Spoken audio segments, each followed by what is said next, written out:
আলাইকুম রহমতুল্লাহ। সবাই কেমন আছেন? আশা করি ভালো আছেন। আমি এখন আছি গাজীপুর সিটি কর্পোরেশন কোনাবাড়ি থেকে আপনার 20 টাকা অটো ভাড়া লাগে। এই যে বাড়িটা দেখতে পাচ্ছেন, এখানে জমির পরিমাণ টোটাল হচ্ছে 5 শতাংশ। টোটাল রুম আছে আপনার 8টা, এবং 8টা রুমে আপনার 16,000 টাকা রানিং ভাড়া আসতেছে, এবং সম্পূর্ণ রুমগুলো আপনার ভাড়া, কোনো রুম খালি নেই। এটা হচ্ছে আপনার ওয়াশরুম। এখানে আপনার রুম আছে, সবই ভাড়া। এই যে রুমগুলো দেখতে পাচ্ছেন, এগুলো হচ্ছে সব ভাড়া। আর এদিকে যে রুমগুলো দেখতে পাচ্ছেন সব অফিসে গেছে।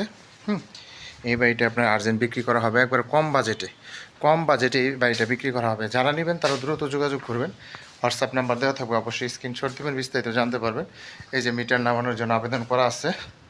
এখানে আপনার সাবমার্সিবল আছে এবং কিচেন। প্রত্যেকটা রুমের ভিতরেই আপনার ওনারা নিজেরাই বোতল গ্যাস ইউজ করে। এ বাসায় কোনো গ্যাস নাই। এটার কাগজপাতি পেপারস 100% ওকে, খাজনা খারিজ অনলাইন করা। যারা নেবেন তারা দ্রুত যোগাযোগ করবেন। হোয়াটসঅ্যাপ নাম্বার দেওয়া হবে, অবশ্যই স্ক্রিনশট দিবেন, বিস্তারিত জানতে পারবেন। আমি রাস্তাটা দেখাই দিচ্ছি। এটা হচ্ছে রাস্তা, কাঁচা রাস্তা পাবেন। আমি এই যে পিছনের সাইডটা দেখাই দিচ্ছি। এটা হচ্ছে পিছনের সাইড।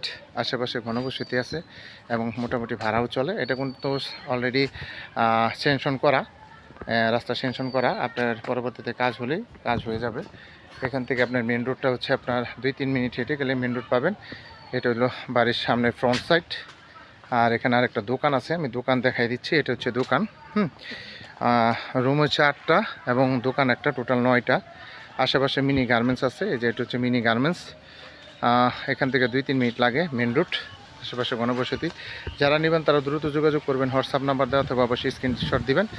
আর বিশেষ করে একটা কথা বলে দিই, যারা নেবেন বা যোগাযোগ করতে চাবেন তারা অবশ্যই আমাদের অফিসে যোগাযোগ করবেন। আমাদের অফিস হচ্ছে গাজীপুর সিটি কর্পোরেশন কোনাবাড়ি। অযথা কেউ লোকেশন বা কিভাবে আসবো, কোথায় আসবো, এই ধরনের প্রশ্ন না করে আমাদের অফিসে সরাসরি যোগাযোগ করবেন। আমাদের নিজস্ব লোক দিয়ে আপনাদের ভিজিট করানোর ব্যবস্থা আছে, সুব্যবস্থা আছে। সবাই ভালো থাকবেন। আসসালামু আলাইকুম।